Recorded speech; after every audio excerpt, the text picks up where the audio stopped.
Reopening the Strait of Hormuz is the focal point of the framework of a peace deal between the U.S. and Iran. That's because before the U.S. and Israel launched attacks, about 20 million barrels, or one-fifth of the world's oil supply, flowed through the critical waterway.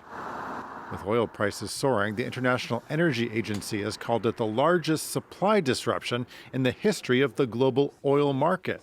Single most important solution to this problem is the fully and unconditionally opening up of Strait of Hormuz to shipping.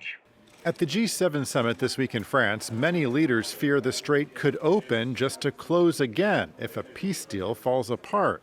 Ursula von der Leyen, the president of the European Commission, said in a written statement, "We must diversify our supply routes and develop alternative export corridors to diversify away from the bottleneck of Hormuz."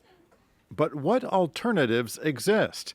Pipelines run across Saudi Arabia and the UAE, which can bypass the strait, but they don't have the capacity to equal the amount of oil that passed through the waterway before the war.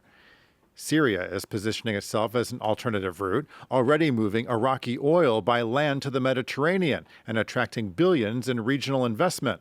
But the overall project could take years.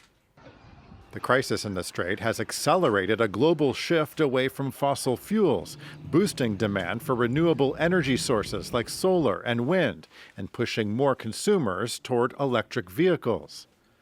In the meantime, European leaders have pledged military assets to help reopen the Strait of Hormuz.